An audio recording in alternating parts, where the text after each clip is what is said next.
তোমার রহমতের, আল্লাহুম্মা আমতির আলাইনা শাআবিবা রাহমাতিক, আয় আল্লাহ তোমার খাস রহমতের বৃষ্টি আমাদেরকে দাও। নবী করিম সাল্লাল্লাহু আলাইহি সাল্লামের ওই সাহাবী বলছেন, আমরা নামাজ পড়ে বার হতে পারিনি, আকাশ পরিষ্কার ছিল, তার আগে এত জোর বৃষ্টি শুরু হয়েছে যে আমরা ভিজতে ভিজতে নিজের বাড়িতে গেছি। জোরে বলেন সুবহানাল্লাহ। এটা গালগপ্প না, বুখারী শরীফের বিভিন্ন জায়গায় আছে, বিভিন্ন জায়গায় এই হাদিসটা আছে। দ্বিতীয় সপ্তাহে ওই সাহাবী অথবা অন্য কোন সাহাবী এসে বলছেন, ইয়া রাসূলুল্লাহ আমরা তো শেষ হয়ে যাচ্ছি। বলে কি হয়েছে? বলে গত সপ্তাহ থেকে যে বৃষ্টি শুরু হয়েছে আজও চলছে, আমরা ভিজতে ভিজতে আজকেও নামাজ পড়তে এসেছি, আপনি দেখছেন। ইয়া রাসূলুল্লাহ আল্লাহকে বলেন বৃষ্টিটা যেন বন্ধ করিয়ে দেন। আল্লাহ রাসূল না ওই খুতবার মধ্যে এই ইঙ্গিত করছেন এইরকম, আল্লাহুম্মা হাওয়ালাইনা ওয়ালা আলাইনা, আল্লাহুম্মা হাওয়ালাইনা ওয়ালা আলাইনা, আয় আল্লাহ আশপাশে বৃষ্টি দাও কিন্তু মদিনাতে বৃষ্টি দিও না।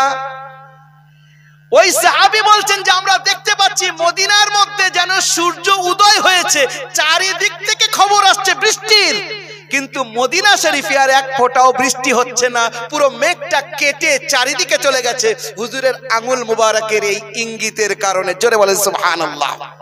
বলছিলাম our prophet, he was a complete spiritual personality for those people who are living in this world, যারা বিশ্বের মধ্যে নিজের জীবনে থাস্তি, তারা সবকিছু দেখেছে, দেখার পরে লাস্টে এসে বলছে যে we are looking for this spiritual personality, আমরা এনাকেই খুঁজছিলাম, আমরা কত না অন্ধকারের মধ্যে ছিলাম, আজ এনাকে পেয়েছি, আজ আমরা ধন্য, তার জীবনীকে আমরা জানতে পেরেছি। ব্রাদারান ইসলাম, আমি লাস্টের দিকে একটা দুটো কথা আমি একটু অন্য প্রসঙ্গে বলে যেতে চাচ্ছি। আজ আমরা এখানে মজায় বসে আছি, ভালো করে শুনবেন, সব জায়গায় বলি, আপনাদেরকে বলছি, যেখানে আল্লাহ নিয়ে যাচ্ছে সেখানে বলছি, আল্লাহ তৌফিক দিচ্ছেন বলার, বলছি আমরা এখানে আরামে বসে আছি, বড় মজায় বসে আছি। যারা মিডিয়ার খবর রাখি তারা জানি একটা জায়গা আছে যেখানে আজ পর্যন্ত, এখন পর্যন্ত 17,000-এর থেকে বেশি সরকারি হিসেবে মুসলমানদেরকে হত্যা করা হয়ে গেছে, যার মধ্যে থেকে 6,000 মাসুম ইনোসেন্ট বাচ্চা, কচি কচি বাচ্চা, আর 4,000-এর থেকে বেশি আমাদের মা বোনেরা। একটা দাদু, তার বাচ্চার লাশ রাখা আছে, পাশের নাতিদের কচি কচি লাশ রাখা আছে। সেই দাদু বলছেন, মোনা মাইনা মনি, তুমি যখন আল্লাহর কাছে যাবে তো গিয়ে বলো যে মুসলমানরা আমাদেরকে ছেড়ে দিয়েছে। জানেন সে জায়গাটা, তার নাম হলো ফিলিস্তিন বা প্যালেস্টাইন। সেখানে এই পাশ্চাত্যের, আমেরিকার আর ব্রিটেনের নাজায়েজ সন্তান ইসরায়েল, যার নাম, অকথ্য অত্যাচার করছে। আর পুরো পৃথিবীর মধ্যে 57 Muslim countries are there, they are in silent, totally silent mode. পুরো পৃথিবীর 57টা মুসলিম দেশ চুপচাপ বসে আছে। বরং আমরা সাধুবাদ জানাই ইংরেজদেরকে, লন্ডনের ইতিহাসে আজ পর্যন্ত এত বড় মিছিল দেখেনি। 8 লক্ষ সরকারি রিপোর্ট, আর বেসরকারি রিপোর্ট হলো 10 লক্ষ মানুষ, যারা মুসলমান না অধিকাংশ অমুসলিম, তারা ফিলিস্তিনিদের হয়ে ইসরায়েলের বিরুদ্ধে বিক্ষোভ দেখিয়েছে। বাধ্য হচ্ছে ঋষি সোনাক, যিনি বর্তমানে লন্ডনে, যে মানে আপনার ব্রিটেনে যিনি প্রাইম মিনিস্টার, বাধ্য হচ্ছেন যে স্পষ্টভাবে ইসরায়েলের হয়ে কথা বলতে 10 বার চিন্তা করতে হচ্ছে। এখন আমরা যারা এখানে আছি, এর অনেক লম্বা ইতিহাস, আজকের আমি এখানে তুলতে পারলাম না, অন্য কথা সামনে এসে গেছে যে কেন তারা এটা করছে আর কোন জায়গায় আসছে, আমাদের করণীয়টা কি। একটা বাচ্চা নিজের হাত বলছে, আমার হাতে আমার নামটা লিখিয়ে দাও, আমার হাতে আমার নামটা লিখে দাও। জিজ্ঞাসা করা হচ্ছে, মনি কেন নাম লেখাচ্ছিস? বলে, যখন আমার শরীর ছিন্ন ছিন্ন হয়ে যাবে, আমাকে তোমরা হয়তো চিনতে পারবে না, বোমের আঘাতে আমি টুকরো টুকরো হয়ে যাব, আমার হাতটুকু দেখে বুঝতে পারবে যে এটা আমি, তোমার নাতি বা তোমার ছেলে, আমাকে সেই মনে করে তোমরা কবর দিও। তাদের খাদ্য নেই, পানি নেই। পৃথিবীর ইতিহাসে সমস্ত দেশের একই নিয়ম লিখিতভাবে, হসপিটালের উপরে আক্রমণ করা যাবে না, স্কুলের উপরে আক্রমণ করা যাবে না, কিন্তু ওখানে হসপিটালগুলো তছনছ করে দিয়েছে বোম মেরে মেরে। নাগাসাকি, হিরোশিমা, জাপানের উপরে 1945 খ্রিস্টাব্দে 6 আগস্ট 9 আগস্ট পৃথিবীর ইতিহাসে যখন থেকে পৃথিবী মানুষ আছে তখন থেকে আজ পর্যন্ত এই 2023-এর শেষ লগ্ন পর্যন্ত একবার জাপানের উপরে আমেরিকা অ্যাটমিক আক্রমণ করেছিল, অ্যাটম বম ফেলেছিল দুটো শহরে, নাগাসাকি আর হিরোশিমা। সেখানে যতটা বারুদ বর্ষণ করেছিল তার থেকে কয়েক গুণ বারুদ গাজার উপরে, ফিলিস্তিনের উপরে বর্ষণ করানো হয়ে গেছে। কিন্তু তারা বিশ্বের মুসলমানদের দিকে তাদের নজর নেই, তাদের নজর আল্লাহর সঙ্গে। তারা যদি কিয়ামতের দিনে বলে ভারতীয় মুসলমানরা আমাদের জন্য কি করেছিল, আমি শুধু মুসলমানদের কথা বলছি না, অমুসলিম অনেক নিউট্রাল হাজারো ভাই তারা তাদের সাপোর্ট করছে, আমাদের করণীয় কি, আমরা কি করছি তাদের জন্য। বলছে হুজুর আমরা কি করতে পারি, আমরা তো সেখানে যেতে পারবো না।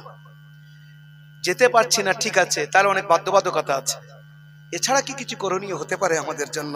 আমি 3টে কথা আপনাদেরকে বলে যাচ্ছি। এই 3টে কথাকে সামনে রাখি, কাজটা করতে যখন যাব একটু কল্পনা করবেন আপনার কচি বাচ্চা থাকে, তার মুখের দিকে দেখবেন আপনার বাচ্চার থেকে সুন্দর বাচ্চা সেখানে শহীদ হচ্ছে, আপনার বেটার থেকে সুন্দর বেটা সেখানে শহীদ হচ্ছে, আপনার এলাকার আলিমের থেকে বড় বড় আলিম সেখানে শহীদ হচ্ছেন, আপনার বাড়িতে আপনার স্ত্রী, আপনার মা, আপনার বোনের থেকে সুন্দর তারা ঈমানদার সেখানে শহীদ হচ্ছেন। তাদের গুনাহ কিচ্ছু না, কোনো গুনাহ নেই, একটাই গুনাহ যে তারা মুসলমান, তাদের উপরে অকথ্য অত্যাচার চলছে। একটা মুসলিম রাষ্ট্র $30 কোটি দিয়েছে এনভায়রনমেন্টকে ঠিক করার জন্য, যাতে বায়ু পরিবর্তন হয়, আবহাওয়া ঠিক করা যায়, কিন্তু ওখানকার জন্য তাদের কোনো চিন্তা নেই, সব চুপচাপ বসে আছে আর ভিতরে ভিতরে ইসরায়েলের সঙ্গে সম্পর্ক রেখে চলেছে। তারা জানে এখান থেকে যদি এরা উঠে দাঁড়ায় তাহলে আমাদের চেয়ারও চলে যাবে, সব কটা এরকম বসে আছে। তো আলহামদুলিল্লাহ জনগণ মুসলমানদের, আওয়াম মুসলমানদের তারা জাগ্রত, তারা কথা তুলছে। আমি আপনাদের সামনে 3টে কথা বলে যাচ্ছি, এটা লম্বা কথা, কেন এর ইতিহাসটা কি, পরে কোনো সময় যদি আল্লাহ তৌফিক দেন আশপাশে আবার অনেক জায়গায় আসবো, সেখানে যদি আপনাদের সঙ্গে সাক্ষাৎ হয় কথা বলবো। আমি 3টে মানে জিম্মেদারি আপনাদের সামনে, আমরা ওলামারা, বুজুর্গানে দ্বীনরা, আল্লাহর বন্ধুরা তারা আমাদেরকে বলছেন, আমরা শুনছি, আমরা আপনাদের কাছে বলে যাচ্ছি। 3টে করণীয় কাজ আপনাদের কাছে রেখে যাচ্ছি। 1 নম্বর ওই বিষয় 1 নম্বর, এতটুকু তো আমরা পারবো, আমরা মুসলমান আলহামদুলিল্লাহ, নামাজ পড়তে তো পারি, হয়তো অনেকে 5 ওয়াক্ত নামাজ পড়ে না, সেটা বড় গুনার কাজ, নামাজ অবশ্যই পড়া উচিত। যদি পড়তে পারি 2 রাকাত করে সালাতুল হাজাত পড়ে আল্লাহর কাছে হাত তুলে তাদের জন্য কাঁদি, আলাদা পুরো টোটালি। আপনি নফল নামাজ আলাদা পড়েন সেটা আলাদা, আপনি তাহাজ্জুদ পড়েন, ইশরাক পড়েন, চাষ পড়েন, আউয়াবিন পড়েন, যাই পড়েন ওটা আপনার ব্যক্তিগত। আমি আমার সেই ভাইদের জন্য, আমাদের কচি বাচ্চাদের জন্য 2 রাকাত সালাতুল হাজাত পড়ে আল্লাহর কাছে দোয়া করি, কাঁদি, আল্লাহ তুমি রহম করো, তুমি করম করো।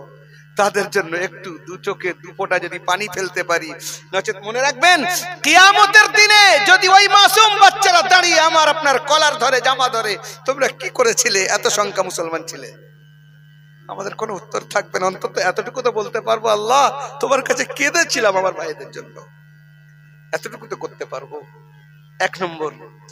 2 নম্বর কথা, আপনার পকেটে 10 টাকা হোক, 5 টাকা হোক, 200 হোক, 500 হোক, যতটুকু আপনার দ্বারা সম্ভব আপনি তাদের নাম করে সাদকা করেন। আপনার এলাকায় কোনো এতিম আছে তাকে দেন, নিয়ত রাখেন আল্লাহ এর বরকতে তুমি আমার ভাইদের, আমার বাচ্চাদের যারা ফিলিস্তিনি রয়েছে মজলুম, তাদের হেফাজত করো। এই উদ্দেশ্যে আপনি দানটা করেন, সওয়াব আপনি পাবেন, সওয়াব পরিপূর্ণ আপনি পাবেন। মনে রাখেন, মনে করেন আপনি আপনার আব্বার জন্য একটা খতম করেছেন, আর আপনি হুজুরের কাছে, ইমাম সাহেবের কাছে গিয়ে বললেন আমার আব্বার নামে বকশে দেন, তো আপনার আব্বা পুরো সওয়াব পাবে, প্লাস আপনিও পুরো সওয়াব পাবেন। এ না যে আপনার সওয়াব কেটে ওখানে চলে যাচ্ছে, জি না, আপনি পুরো সওয়াব পাবেন আর আপনার আব্বাও পুরো সওয়াব পাবে, কোনো সওয়াব কাটবে না। তো আপনি তাদের উদ্দেশ্যে এই দানটুকু করেন যে আল্লাহ এর বরকতে তাদের হেফাজত করো। 2 নম্বর। আর 3 নম্বর যেটা মূল কথা, এগুলো এর সঙ্গে সঙ্গে আমি বলতে চাচ্ছি, সেটা হলো আমরা একটু খেয়াল করি। আমরা যে জিনিসগুলো মনে করেন, এখন অধিকাংশ ভাইয়ের মোবাইলে ফোন পে আছে, গুগল পে আছে, পেটিএম আছে। আমি যদি আপনাদেরকে বলি যে আমরা ইসরায়েলের ফোন পেতে টাকা দিচ্ছি, গুগল পেতে টাকা দিচ্ছি, যে তোমরা এই টাকা ইউজ করো আমার ভাইয়ের বিরুদ্ধে, আপনারা বলবেন এত বড় কথা আপনি বলতে পারলেন? কি করে করি আমরা? আমি প্রমাণ দিয়ে যাচ্ছি, সব জায়গায় দিয়ে আপনাদেরকে দিচ্ছি। গরম পড়ছে, এখন ঠান্ডা পড়ে গেছে, আমার আপনার বাড়িতে কতগুলো ইসরায়েলি প্রোডাক্ট ইউজ হচ্ছে, ব্যবহার হচ্ছে, হিসেব করে দেখেন। এখানে অনেক ভাই রয়েছেন যারা ওগুলো মানে বিক্রি করেন, বলবেন আমাদের ব্যবসার 12টা বাজাচ্ছ। এখানে ব্যবসার মশলা না, রুজির মালিক আল্লাহ, এখানে ইমানের মশলা।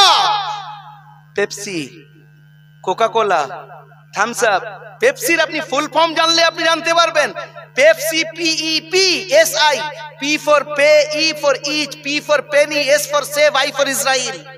Pay each penny for save Israel. প্রত্যেকটা পয়সা ইসরায়েলের হেফাজতের জন্য ব্যয় করো, এটা পেপসির মধ্যে আছে।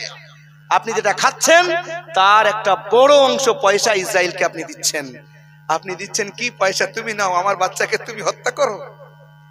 কোকা কোলা যেটা আপনি খাচ্ছেন, এল পেঁচ মেরে লেখা আছে, দেখবেন এলটা COCA, কোকা, COLA, ওটা আসলে আরবি শব্দ। ওটার অরিজিনাল প্রিন্ট বার করলে সামনে আসবে, যে আপনি যদি আরবি জানেন আর না জানেন আলেমদেরকে দেখিয়ে নেবেন। ওটা সি না, ওটা লা মুহাম্মদ লা মক্কা, ওটা হলো কাফ, ওই যেটা পেঁচ মেরে লা মুহাম্মদ লা Mecca, the civilization which brought prophet Muhammad in Makkah we can't accept in this universe। যে সভ্যতা মুহাম্মদুর রাসূলুল্লাহ মক্কা থেকে শুরু করেছেন, ওটা আমরা চলতে দেব না। শুধু এই না, ডাব সাবান, ডাব শ্যাম্পু, সার্ফ এক্সেল থেকে শুরু করে অনেক কিছু আছে। এবার বলেন হুজুর তাহলে আমরা ব্যবহার কোনগুলো করব? তার জন্য ওলামায়ে কেরামরা পুরো চার্ট তৈরি করে দিয়েছেন। আপনি এটার পরিবর্তে এটা ব্যবহার করতে পারেন। আমাদের ভারতীয় প্রোডাক্ট ব্যবহার করেন, আমাদের ভারতের জিনিস, আমাদের দেশের জিনিস, আমরা সেগুলো ব্যবহার করব। আপনি ডাব খান না, কে মানা করেছে? ডাব তো আমাদের গরিব ভাইয়েরা বিক্রি করে, 30 টাকা 25 টাকা তারা ডাব কত কষ্ট করে নিয়ে আসে, তারা বিক্রি করে। আপনি খান, আপনার পেট ভালো থাকবে। আপনি আখের রস খান, আপনার পেট ভালো থাকবে। জিরু খেতে পারেন, জিরু, ওটা আপনার এরিয়ার, আপনি খেতে পারেন, ওটা ভালো। আপনার যদি একান্ত মন চায় না, যদি এইগুলো খান। আর নাই বা খেলেন কোকা কোলা বা পেপসি, নাই বা খেলেন, আপনি কি মরে যাবেন নাকি না খেলে? না, আমি মরে যাব। ছেড়ে দিলে কি আসে যায়? আমার 2 পয়সা বাঁচবে, আর এই পয়সাটা আমার বাচ্চাদের বিরুদ্ধে, কচি মাসুম বাচ্চাদের বিরুদ্ধে ব্যবহার হবে না। এই জন্য অনেকের হোয়াটসঅ্যাপে এটা এসে গেছে, যাদের আসেনি তারা আমার সঙ্গে ব্যক্তিগতভাবে সম্পর্ক করতে পারেন, বা যে কোনো আলিমদের কাছে, ভাইদের কাছে জেনে নেবেন, তাদের কাছে নিশ্চয়ই থাকবে, তারা পুরো এটা দিয়ে দেবে। আল্লাহর হস্তে একদম বয়কট করেন এই সমস্ত জিনিসগুলোকে, এইগুলোকে ব্যবহার করবেন না। ইনশাআল্লাহ কোন জাতিকে নিজের পায়ে নামাতে গেলে তার অর্থনীতি মেরুদণ্ডকে ভেঙে দেন, তারা নিচু হয়ে যাবে। ইসরায়েল পয়সা আমাদের থেকে নিচ্ছে। এই জন্য যদি আমরা, বিশ্বের মধ্যে 200 কোটি মুসলমান আছে, 200 কোটি কাছাকাছি মুসলমান, আশ্চর্য হবেন। সবচেয়ে বেশি সম্পদ এদের হাতে, সোনা, রূপো, পেট্রোল, ডিজেল, গ্যাস, সব এদের হাতে। কিন্তু আল্লাহর মেহবুব বলেছেন কি হবে সেই সময়? আল্লাহর মেহবুব যেটা যেন দেখে দেখে বলে যাচ্ছেন, যেটা বলেছেন সেটাই হচ্ছে, আর সেটাই হবে। এটাই তো আমাদের ঈমান। কি হবে সেই সময়? যখন পুরো বিশ্ব সবাই এক হয়ে তোমাদেরকে দস্তরখানে খাদ্যের মতো খেতে থাকবে। ইয়া রাসূলুল্লাহ, আমাদের সংখ্যা কি তখন কম হবে? লা ওয়ালাকিন্নাকুম কাসীর, তোমাদের সংখ্যা অনেক হবে। ইয়া রাসূলুল্লাহ, তাহলে সারা বিশ্ব আমাদের উপরে উঠে পড়ে লাগবে?